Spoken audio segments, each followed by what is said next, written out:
네, 어제 오늘 가장 긴박했던 곳은 역시 청와대입니다. 문재인 대통령이 오늘 국군의 날 행사에서 북한 얘기를 한마디도 안 해서 주목을 받았는데 청와대가 오후에 북한 측의 사과 통지문에 이어서 얼마 전 김정은 위원장과 주고받은 친서까지 공개를 했습니다.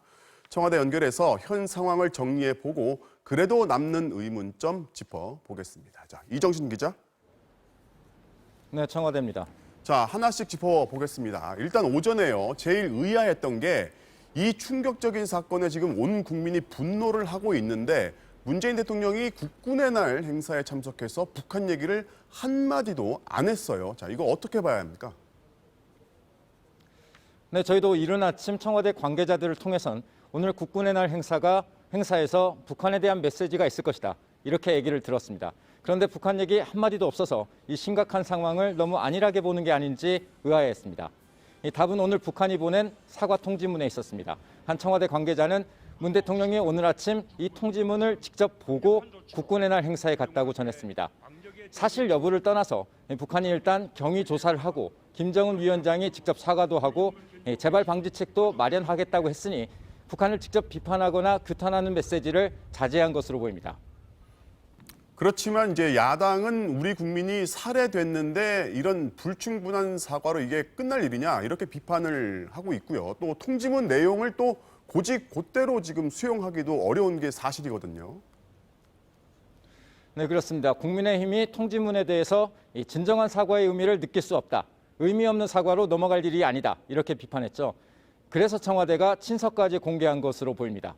오늘 사과 통지문 말미에 이 사건으로 최근 적게나마 쌓아온 북남 신뢰와 존중의 관계가 허물어지지 않았으면 좋겠다. 이런 내용이 있는데 그 북남 신뢰의 근거가 양국 정상이 최근 교환한 친서라는 거죠. 오늘 사과가 그냥 일회용 또 상황 면피용만은 아니고 신뢰에 바탕한 사과다. 이런 의미를 보여주려는 의도로 보입니다. 또 한편으로는 최근 유엔 총회 기조연설에서 문 대통령이 종전선언을 제안해서 이게 현실성이 있겠냐 하는 비판이 있었습니다. 이건 역시 나름의 배경, 근거가 있었다. 이런 의도로 친서를 공개한 것으로 보입니다. 네, 북한이 사과를 했다 하더라도 청와대가 이번 사건을 대처하는 과정에서 분명히 짚고 넘어가야 할 부분이 있지 않습니까? 네, 가장 아쉬운 대목은 문 대통령에게 첫 서면 보고가 있었던 지난 22일 저녁입니다. 이때는 공무원 이 씨가 살아있었을 때죠. 코로나 때문에 북한이 접경 지역에 사살 지침까지 내렸다는 점을 감안했다면 청와대가 우리 군에 보다 적극적인 대처를 주문했어야 했는데 그랬다는 얘기가 없었고요. 또 그날 밤 북한이 총살한 것 같다, 불태운 것 같다는 첩보가 청와대에 보고됐을 때도 국방부 장관, 국정원장 다 모이는 심각한 심야 회의가 열렸는데도 그날 밤 바로 문 대통령에게 보고하지 않은 점, 또 문 대통령이 회의에 참석하지 않은 점도 결국 유엔 총회 연설 때문에 사건 공개를 늦춘 게 아니냐, 이런 의혹을 부른 이유가 된 것으로 보입니다.